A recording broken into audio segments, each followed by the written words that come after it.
आप देख रहे हैं इंडिया टाउन न्यूज, भारत की बात। नमस्कार, आप देख रहे हैं इंडिया टाउन न्यूज और मैं हूं आपके साथ निशा। स्वागत है आपका हमारे खास बुलेटिन दुर्ग भिलाई की खबरों में। तो चलिए बुलेटिन की शुरुआत करते हैं, पर उससे पहले एक नजर आज की हेडलाइंस पर। सुरक्षा बलों में स्वशक्तिकरण का संदेश, राजयोग से मानसिक मजबूती पर जोर, बड़ी संख्या में जवान हुए शामिल।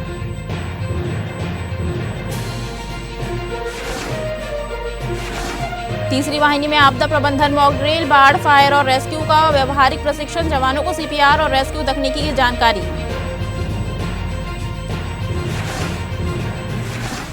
कलेक्टर जनदर्शन शिकायत पर बड़ी कार्रवाई, वैशाली नगर में अवैध कब्जा हटाया गया, शासकीय भूमि को कराया गया अतिक्रमण मुक्त।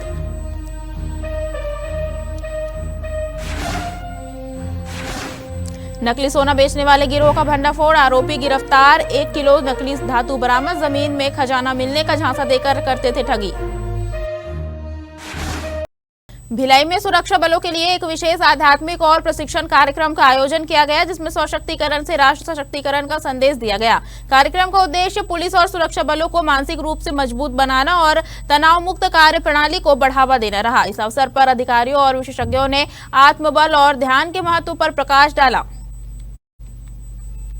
प्रजापिता ब्रह्मकुमारी ईश्वरीय विश्वविद्यालय एवं राजयोग एजुकेशन एंड रिसर्च फाउंडेशन के सुरक्षा प्रभाग द्वारा भिलाई के रक्षित आरक्षी केंद्र दुर्ग में इस अभियान का शुभारंभ किया गया। कार्यक्रम में बड़ी संख्या में पुलिस और सुरक्षा बल के जवान उपस्थित रहे। इस दौरान अतिरिक्त पुलिस अधीक्षक सुखनंदन राठौर ने सुकमा कोंटा में शहीद हुए आकाश राव गिरेपुंजे की प्रथम पुण्यतिथि पर उन्हें श्रद्धांजलि दी। वहीं डीआरडीओ के joint director captain Shiv Singh ने कहा कि शारीरिक प्रशिक्षण के साथ मानसिक रूप से मजबूत होना भी आवश्यक है। उन्होंने कहा कि शांत मन और स्वस्थ शरीर ही देश की सुरक्षा में सर्वोत्तम योगदान दे सकते हैं। माउंट आबू से आए नेशनल कोऑर्डिनेटर शैलेंद्र सिंह ने कहा कि आध्यात्मिकता जटिल नहीं बल्कि सरल प्रक्रिया है, जिसमें स्वयं को समझना सबसे महत्वपूर्ण है। उन्होंने राजयोग मेडिटेशन के माध्यम से आंतरिक शक्तियों को जागृत करने पर जोर दिया। भिलाई नेवई से उतई मुख्य मार्ग अब रात के अंधेरे में नहीं बल्कि डिजाइनर स्ट्रीट लाइट की रोशनी से जगमगा उठा है। नागरिकों की सुरक्षा और सुविधा को ध्यान में रखते हुए 3 किलोमीटर लंबे इस मार्ग पर 141 डिजाइनर पोल लगाए गए हैं, जिनका विधिवत लोकार्पण किया गया। इस कार्यक्रम में विधायक ललित चंद्राकर मुख्य अतिथि के रूप में मौजूद रहे। उन्होंने स्विच बटन दबाकर इस परियोजना का शुभारंभ किया। इस परियोजना की कुल लागत 1,95,000 बताई गई है। इन डिजाइनर पोल के लगने से अब रात के समय इस मार्ग पर आवागमन अधिक सुरक्षित और सुगम हो गया है।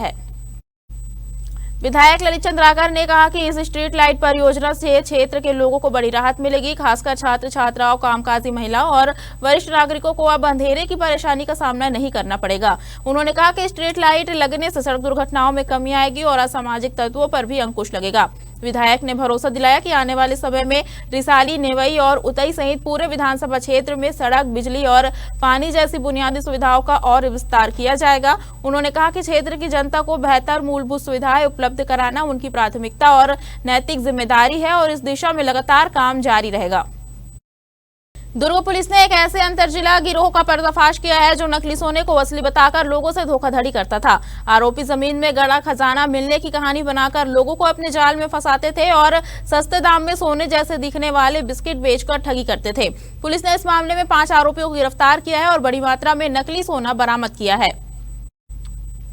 दुर्ग पुलिस ने कार्रवाई करते हुए नकली सोने की आड़ में ठगी करने वाले अंतर जिला गिरोह का खुलासा किया है। आरोपी लोगों को यह विश्वास दिलाते थे कि उन्हें जमीन में हंडा मिला है जिसमें सोने के बिस्किट और सिक्के मौजूद है। इसके बाद ये गिरोह नकली धातु को असली सोना बताकर कम कीमत में बेचने का लालच देता था और लोगों से पैसे हटता था। प्रार्थी जितेंद्र साहू की शिकायत के बाद थाना उतई में मामला दर्ज किया गया और पुलिस ने जांच शुरू की। तकनीकी विश्लेषण और निगरानी के आधार पर पुलिस ने अलग अलग स्थानों पर दबिश देकर आरोपियों को गिरफ्तार किया। गिरफ्तार आरोपियों में दिनेश कुमार टंडन, पन्नालाल कुर्रे, गणेश राम गंधर्व, राम स्वरूप रौतेल और भानु प्रताप डहरिया शामिल है। पुलिस ने आरोपियों के कब्जे से करीब 1 किलोग्राम सोने जैसे दिखने वाले नकली बिस्किट, 1 नकली सिक्का, घटना में प्रयुक्त कार, मोबाइल फोन और अन्य साक्ष्य जब्त किए हैं। फिलहाल पुलिस पूरे नेटवर्क की जांच में जुटी हुई है और यह पता लगाया जा रहा है कि इस गिरोह ने अब तक कितने लोगों को अपना शिकार बनाया है।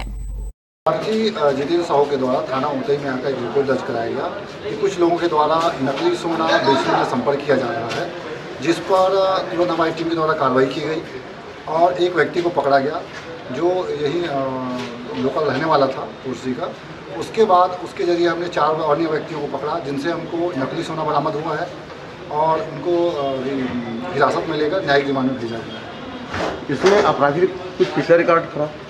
हाँ, अपराधी इसमें से एक अपराधी जो है वो पूर्व में इसी प्रकार के अपराध में कोरबा में जेल गया हुआ था। उसके 2 अपराध कोरबा में। देश के प्रधानमंत्री नरेंद्र मोदी के 12 वर्ष के ऐतिहासिक कार्यकाल पूर्ण होने और 4,399 दिनों तक लगातार प्रधानमंत्री पद पर रहने के उपलक्ष्य में रिसाली में विशेष धार्मिक कार्यक्रम आयोजित किया गया। मरोदा स्थित मां कल्याणी शीतला मंदिर में भाजपा कार्यकर्ताओं द्वारा हवन यज्ञ कर प्रधानमंत्री के उत्तम स्वास्थ्य और दीर्घायु की कामना की गई। यह आयोजन रिसाली भाजपा मंडल और मरोदा पुरैना मंडल की ओर से किया गया, जिसमें बड़ी संख्या में कार्यकर्ता और स्थानीय लोग शामिल हुए। धार्मिक अनुष्ठान के दौरान वैदिक मंत्रोच्चार के साथ हवन यज्ञ संपन्न कराया गया और देश की प्रगति एवं समृद्धि की कामना की गई। कार्यक्रम में दुर्ग ग्रामीण विधायक ललित चंद्राकर भी शामिल हुए। उन्होंने प्रधानमंत्री नरेंद्र मोदी के नेतृत्व की सराहना करते हुए कहा कि पिछले 12 वर्षों में भारत ने विकास, सुशासन, आत्मनिर्भरता और वैश्विक पहचान के नए आयाम स्थापित किए हैं। उन्होंने कहा कि 4,399 दिनों की यह यात्रा भारत के नवनिर्माण की दिशा में ऐतिहासिक रही है, जिसमें देश ने मजबूत नेतृत्व और स्पष्ट विजन के साथ आगे बढ़ने का उदाहरण पेश किया है। कार्यक्रम के अंत में कार्यकर्ताओं ने देश की निरंतर प्रगति और प्रधानमंत्री के स्वस्थ जीवन की कामना की। वक्त हो चुका है छोटे से ब्रेक का, बने रहिए इंडिया टाउन न्यूज के साथ। कभी कभी चेहरे का छुपा दर्द दुनिया नहीं देख पाती है। दाग, मुहासे, झाइयां सब आपके आत्मविश्वास को कम कर देता है, पर अब नहीं, क्योंकि Rukhsana glow and fair face pack जो दे आपकी स्किन को वो प्यार जो सिर्फ प्रकृति दे सकती है। हर लेयर को साफ करे, हर दाग को करे हल्का और आपकी मुस्कान फिर से लौटाए, because you deserve to glow naturally. Rukhsana herbal beauty product Amazon, Meesho और फ्लिपकार्ट में भी उपलब्ध। भिलाई में 12 जून को अंबेडकर भवन बैकुंठ धाम में पीएम स्वनिधि लोक कल्याण मेला का भव्य आयोजन किया जाएगा। इस मेले का उद्देश्य शहर के छोटे फुटपाथ व्यवसायियों और स्ट्रीट वेंडर्स को केंद्र सरकार की पीएम स्वनिधि योजना से जोड़कर उन्हें आर्थिक रूप से सशक्त बनाना है। नगर निगम आयुक्त राजीव पांडे ने शहर के व्यवसायियों से अपील की है कि वे इस मेले में बढ़ चढ़कर हिस्सा लें।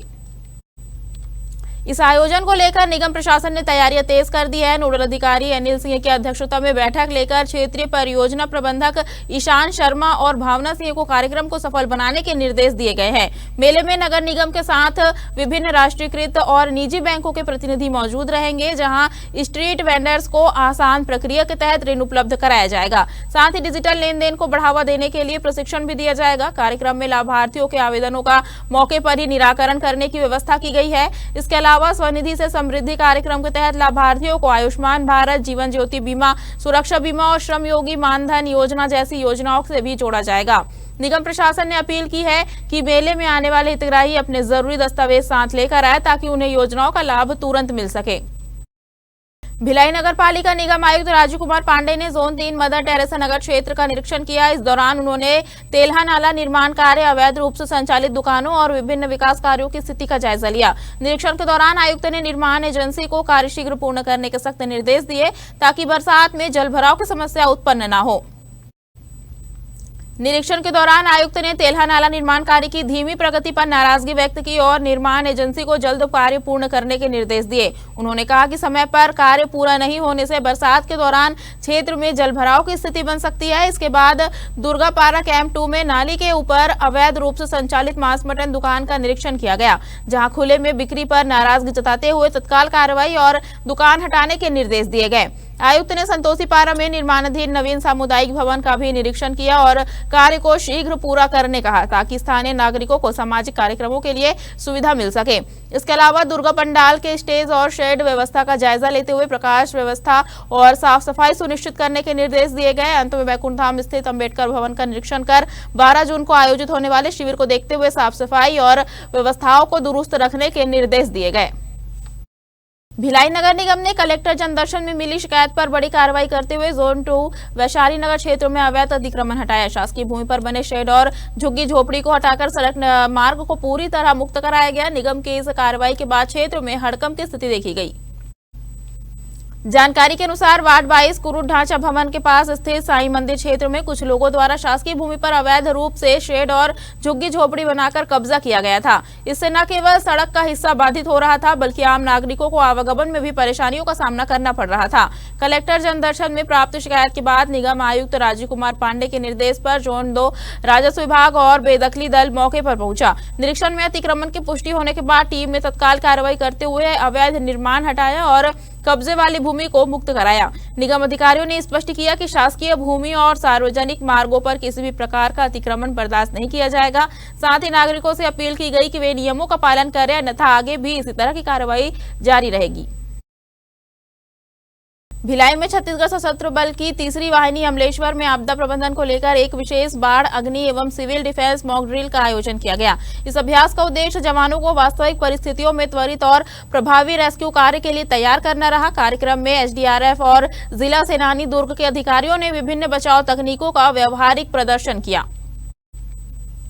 छत्तीसगढ़ सशस्त्र बल की तीसरी वाहिनी अमलेश्वर में आयोजित इस मॉक ड्रिल में बाढ़, आग और अन्य आपदा स्थितियों से निपटने के तरीकों का अभ्यास कराया गया। कार्यक्रम में लगभग 150 से 200 जवानों ने हिस्सा लिया और आपदा प्रबंधन की बारीकियों को समझा। प्रशिक्षण के दौरान बाढ़ में फंसे लोगों को सुरक्षित बाहर निकालने, नदी में डूबे व्यक्ति की खोज और रेस्क्यू तथा रेस्क्यू टीम की मोटर बोट पलटने जैसी आपात परिस्थितियों में बचाव कार्य का अभ्यास कराया गया। साथ ही डूबे हुए व्यक्ति को सीपीआर देकर प्राथमिक चिकित्सा उपलब्ध कराने की प्रक्रिया भी सिखाई गई। एसडीआरएफ के जवानों द्वारा आधुनिक रेस्क्यू उपकरणों की जानकारी और उनके उपयोग का प्रदर्शन भी किया गया। अधिकारियों ने बताया कि आपदा के समय सतर्कता, त्वरित प्रतिक्रिया और सामुदायिक सहयोग बेहद जरूरी है। इस अभ्यास से जवानों में न केवल तकनीकी दक्षता बढ़ी बल्कि आपदा के समय आत्मविश्वास और तत्परता को भी मजबूती मिली। हमारे खास बुलेटिन दुर्ग भिलाई की खबरों में फिलहाल इतना ही। अब मुझे दीजिए इजाजत और आप देखते रहिए इंडिया टाउन न्यूज, भारत की बात। नमस्कार। आप देख रहे हैं इंडिया टाउन न्यूज, भारत की बात।